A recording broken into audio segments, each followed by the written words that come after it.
Hello viewers, স্বাগত এজে Shaon YouTube চ্যানেলের আরেকটি নতুন ভিডিওতে। বর্তমান সময়ে অনেকে প্রশ্ন করেন, ভাই আমি ফটোগ্রাফি করব না সিনেমাটোগ্রাফি করব। বর্তমান সময়ে কিন্তু ফটোগ্রাফি এবং সিনেমাটোগ্রাফি অ্যাজ এ কেরিয়ার অনেকেই চিন্তা ভাবনা করেন বা ক্যামেরা কিনেছেন, এই দুইটার যে কোনো একটা শুরু করবেন ভাবছেন, কিন্তু আপনি ভেবে পাচ্ছেন আসলে আপনার জন্য ফটোগ্রাফি করা বেস্ট হবে না সিনেমাটোগ্রাফি বেস্ট হবে।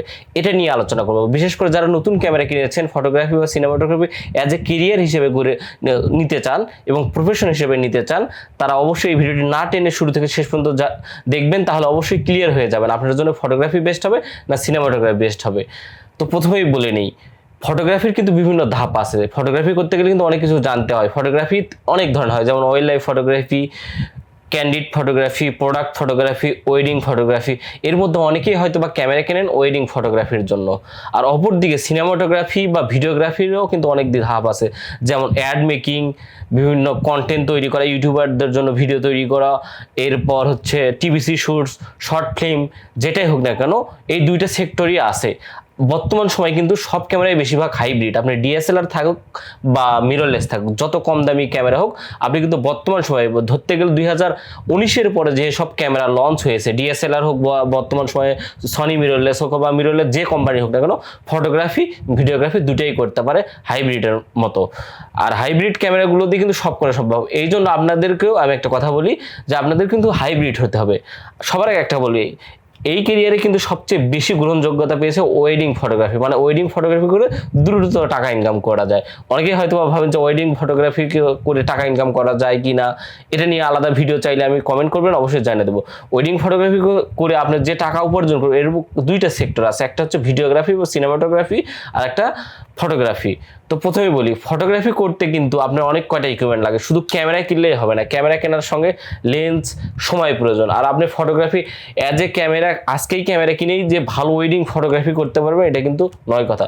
অপরদিকে আপনার ক্রিয়েটিভিটি যদি একটু বেশি থাকে, সিনেমাটোগ্রাফি কিন্তু খুব একটা সেটিং জানতে হয় না, ফটোগ্রাফির থেকে একটু কম সেটিং জানা, মানে ফ্রেম রেট, তারপর কত এফপিএসে শ্যুট করবেন, মাত্র কয়েকটা বেসিক জানা হয়ে গেলে আপনারা সিনেমাটোগ্রাফি করতে পারবেন। বিশেষ করে যারা বর্তমান সময় স্মার্টফোন দিয়ে অনেকে হয়তো অনেক সুন্দর রিলস ভিডিও বা বিভিন্ন ধরনের ভিডিও তৈরি করেন, তারা ভাবেন যে আপনারা ওয়েডিং ভিডিও করতে পারবেন বা ওয়েডিং সিনেমাটোগ্রাফি করতে পারবেন, তারাও কিন্তু ভিডিওগ্রাফির সেক্টরে যাইতে পারেন।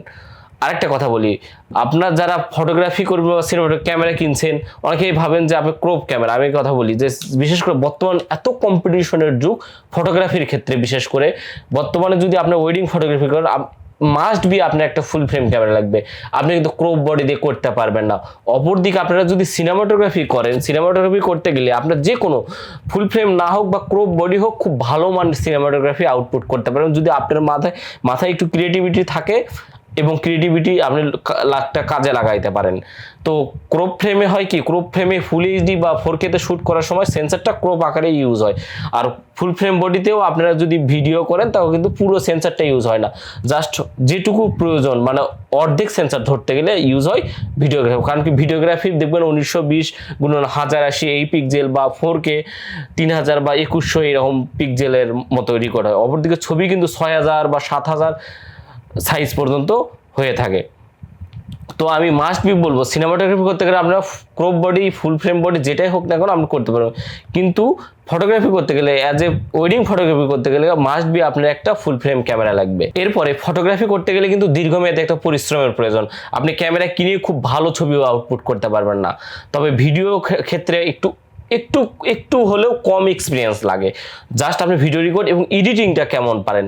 আমি একটা কথা বলি, ফটোগ্রাফির ক্ষেত্রে কিন্তু একটা জিনিস ভালো, যে ফটোগ্রাফি যারা বিশেষ করে আউটডোর করবেন, তাদের সঙ্গে এডিটের কোনো পার্থক্য নেই। অনেকে হয়তো আউটডোর এমন টাইপ করেন যে যারা বিশেষ করে কম বাজেটের যারা ছবি তোলে, 5 টাকা 10 টাকা পিস আকারে বা ঘন্টা চুক্তি বিভিন্ন সমুদ্র সৈকতে বা বিভিন্ন বাগানে পার্কে ছবি তোলেন, তাদের কাছে কিন্তু ছবিটা তুলেই স্মার্টফোনের অ্যাপস দিয়ে ছবিটা পার করে দিয়ে আপনার ক্লায়েন্ট থেকে ইনকাম বা টাকা নিতে পারবেন। কিন্তু সিনেমাটোগ্রাফির ক্ষেত্রে হয় কি, জাস্ট ভিডিও করলেন, ভিডিও ডেলিভারি দেবেন, এটা কিন্তু কখনোই সম্ভব হয় না। বর্তমান সময় রিলস তৈরি করতে গেলেও একটা স্মার্টফোন নিয়ে আপনি কিন্তু এডিট করে দিতে হবে। এই ক্ষেত্রে ফটোগ্রাফিতে কিন্তু সময়টা একটু কম লাগে, কিন্তু সিনেমাটোগ্রাফিতে সময়টা একটু বেশি লাগে এবং ফটোগ্রাফির ক্ষেত্রে এক্সপিরিয়েন্সটা বেশি লাগে, সিনেমাটোগ্রাফির ক্ষেত্রে একটু এক্সপিরিয়েন্সটা কম থাকে, ক্রিয়েটিভিটি থাকলে আপনারা করতে পারবেন। এরপরে ফটোগ্রাফি এবং সিনেমাটোগ্রাফির মধ্যে আরেকটা পার্থক্য হচ্ছে মার্কেটিং।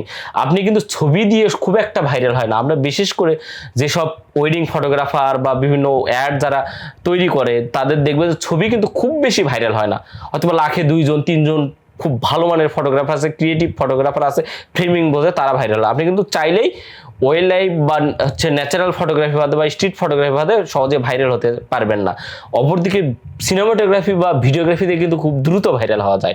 অনেক অনেক ফটোগ্রাফির পেজ আছে, আমি একটা পেজের কথা বলছি, যেমন ছায়াছবি, চিত্রকলা, এসবে যে ফটোগ্রাফি বড় বড় ফটোগ্রাফি পেজ আছে বা এদের ওনার আছে, এটা কিন্তু ছবির চেয়ে আমি মনে করি ভিডিওগ্রাফি দিয়েই ভাইরাল।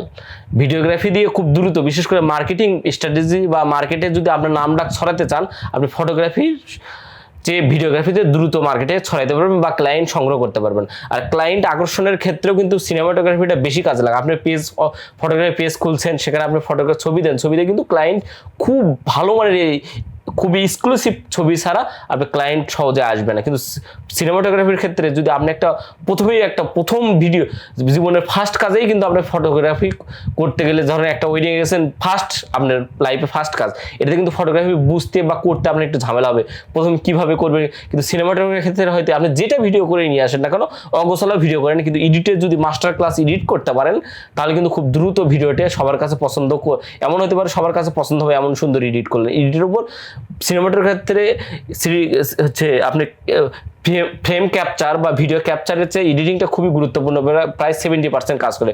কিন্তু ছবি তোলার ক্ষেত্রে কিন্তু প্রথম দিকে আপনি খুব বেশি ক্লায়েন্ট পাবেন না। এক্ষেত্রে বলবো যে আপনার সিনেমাটোগ্রাফি অনেকটা এগিয়ে, এই জন্য সিনেমাটোগ্রাফি আপনি কেরিয়ার হিসেবে নিতে পারেন।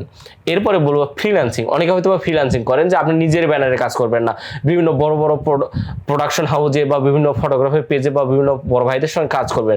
এক্ষেত্রে আপনি ফটোগ্রাফির চেয়ে কিন্তু সিনেমাটোগ্রাফির কাজ বেশি পাবেন। আমি একটা কথা বলি, আমি যেখানেই থাকি সেখানে হয়তো বা আমি যে ফটোগ্রাফি করি, আমি ফটোগ্রাফি যেটুকুই করি, কিন্তু ফটোগ্রাফির খুব একটা ফ্রিল্যান্সার আমি নেই না, এটা আমার কথা বলছি। এইরকম আমি অনেক বড় ভাইয়ের কাছ থেকেও শুনছি, তারা ফটোগ্রাফি নিজেরাই করে, বেশিরভাগ ফটোগ্রাফি নিজেরাই করে। কিন্তু সিনেমাটোগ্রাফার বিভিন্ন ভালো মানের কাজ, যদি ক্রিয়েটিভিটি কাজ হয়, দেখবেন 3000, 4000, 5000 পার ডে হিসেবে আপনার একটা ফ্রিল্যান্সার তারা রেন্ট নেয়। এই হিসেবে বলি যে ফ্রিল্যান্সার হিসেবে যদি আপনি নিজের ক্যারিয়ার করতে চান ফটোগ্রাফি বা সিনেমাটোগ্রাফির ক্ষেত্রে, আপনি সিনেমাটোগ্রাফিটাই চয়েস করতে পারেন এবং সিনেমাটোগ্রাফি করে আপনারা বিশেষ করে ফ্রিল্যান্সারের কাজটা বেশি পাবেন। এরপরে বলি যে আপনি যদি ক্রপ বডি ইউজ করেন, ছবির ক্ষেত্রে কিন্তু খুব ভালো কোয়ালিটি আনতে পারবেন না। কিন্তু ক্রপ বডি দিয়ে, আমি তো বললামই যে ক্রপ বডি দিয়ে যদি আপনার লেন্স একটু ভালো হয়, সিনেমাটোগ্রাফি অনেক সুন্দর কোয়ালিটি আনতে পারবেন, কোয়ালিটি তৈরি করতে পারবেন।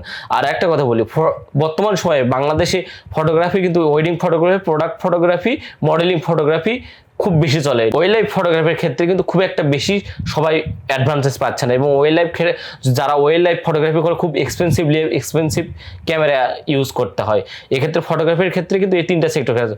অপরদিকে সিনেমাটোগ্রাফির ক্ষেত্রে কিন্তু আপনি অনেক, যেমন অ্যাড তৈরি করতে পারবেন, ইউটিউব চ্যানেলদের জন্য আপনি কন্টেন্ট তৈরি করে দিতে পারবেন বা ভিডিও করে দিতে পারবেন, এরপরে টিভিসি তৈরি করতে পারবেন, এরপর ওয়েডিংয়ের কাজ করতে পারবেন, তারপর প্রি ওয়েডিং শ্যুট করতে পারবেন, বিভিন্ন ছোটোখাটো প্রোডাকশন হাউসের যে মডেলিং ভিডিও, মিউজিক ভিডিও হয়, এসব করতে পারবেন। এক্ষেত্রে সিনেমাটোগ্রাফি অনেক বেশি কাজের অপরচুনিটি আছে। আরেকটা কথা বলি, ফটোগ্রাফি করে কিন্তু অনলাইনে টাকা ইনকাম করা খুবই কঠিন হয়, মানে সবাই পারে না, লাখে 1-2 জন পারবেন হয়তো বা ছবি বিক্রি করে। কিন্তু ভিডিওর ক্ষেত্রে হবে কি, আপনি যদি সিনেমাটোগ্রাফার, আপনার একটা ক্যামেরা আছে, এর পাশাপাশি আপনি একটা গুণ আছে, যেমন আমি ইউটিউবের জন্য ভিডিও তৈরি করি এবং ওয়েডিংয়ের কাজ করি। ওয়েডিংয়ের কাজ করার সাথে সাথে আমি ভিডিও তৈরি করার জন্য কিন্তু আমার ভিডিও করতে হবে, এই জন্য ভিডিও শেখা বা এডিটিং শেখাটা জরুরি, যেটা আমি ওয়েডিংয়ের কাজেও লাগাইতে পারবো, যে স্কিলটা, সে কাজটা দিয়ে আমি নিজের ইউটিউব চ্যানেলের জন্যও কিন্তু ভিডিও তৈরি করতে পারবো। এক্ষেত্রেও কিন্তু সিনেমাটোগ্রাফি একটু এগিয়ে বা ভিডিওগ্রাফি একটু এগিয়ে।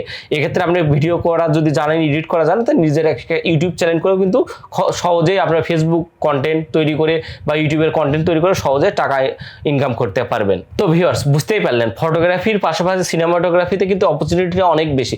যারা বিশেষ করে সিনেমাটোগ্রাফি একটু ক্রিয়েটিভ আছে, ফোন দিয়ে অনেক তো ভিডিও তৈরি করেছেন, আপনার ক্যামেরা আছে, ফটোগ্রাফি করতেছেন, আমি চেষ্টা করবেন আপনারা ফটোগ্রাফির পাশাপাশি সিনেমাটোগ্রাফি বা ভিডিওগ্রাফি করার জন্য এবং এডিটটা স্কিলফুল শেখার জন্য। আপনি সিনেমাটোগ্রাফি করতে করতে এডিট যদি অনেক ভালো করেন, এমন হবে যে আপনি সিনেমাটোগ্রাফিও করতে হবে না।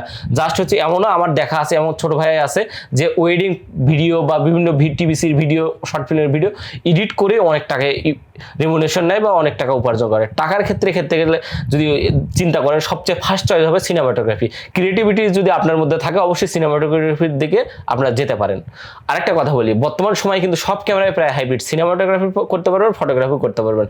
এমন কাজ করেন নিজেকেও হাইব্রিড করে তৈরি করেন, ফটোগ্রাফিও করতে পারবেন, ধরেন সিনেমাটোগ্রাফি করেন যা ফটোগ্রাফি করেন না, তখন কিন্তু ছোটোখাটো যে কাজ, নিজের যে ক্লায়েন্ট, এটার জন্য কিন্তু একটা রেন্ট করলে আপনার ওই কাজটা হাতছাড়া হতে পারে, নিজেও করতে পারবেন। কম বাজেটের কাম হলে নিজের মার্কেটিংয়ের জন্য প্রথম দিকে করতে পারবেন। আর সিনেমাটোগ্রাফির সঙ্গে সঙ্গে ফটোগ্রাফি, এখনকার যে সব ক্যামেরা সবই কাজে লাগে, মানে সবই ভিডিও রেকর্ড হয়, ছবিও হয়। আপনি যদি একটা হাইব্রিড ক্যামেরা কেনেন, দুইটাই কাজ করতে পারবেন। আমার মতে বলবো আপনি দুইটা কাজ করবেন, অনেক দ্রুত ডেভেলপ করতে পারবেন। আশা করি বুঝতে পেরেছেন। ফটোগ্রাফির পাশাপাশি সিনেমাটোগ্রাফিটা প্রাধান্য অনেক বেশি, সিনেমাটোগ্রাফির দিকে আপনার কেরিয়ার গড়তে পারেন। তো আজকের ভিডিও কেমন লাগলো অবশ্যই কমেন্ট করে জানাবেন। ভিডিওটি ভালো লাগলে অবশ্যই লাইক করবেন। আর আমার চ্যানেল নতুন হয়ে থাকলে চ্যানেলটি সাবস্ক্রাইব করে পাশে থাকা বেল আইকনটি অন করে অল নোটিফিকেশন অন করে দেবেন। আমি ক্যামেরা রিলেটেড, ফটোগ্রাফি রিলেটেড অনেক ধরনের ভিডিও দিই এই চ্যানেলে। আরেকটা কথা বলে, যারা বিয়ে বাড়িতে কি লাগে ভিডিওগ্রাফি করতে এটা জানতে চান, তারা আমার ডিসক্রিপশনে বা ইন্ডি স্ক্রিনে ভিডিও দেওয়া থাকবে, এই ভিডিওটি দেখে আসতে পারেন। বা ইন্ডি স্ক্রিনে দুইটা ভিডিও থাকবে, মানে বিয়ে বাড়িতে ওয়েডিং এর ক্ষেত্রে ফটোগ্রাফি করতে কি লাগে ইন্ডিভিজুয়ালি একটা ভিডিও দিছি, সিনেমাটোগ্রাফি বা ভিডিওগ্রাফি করতে কি লাগে ইন্ডিভিজুয়ালি একটা ভিডিও দেওয়া আছে, চাইলে দেখে আসতে পারেন।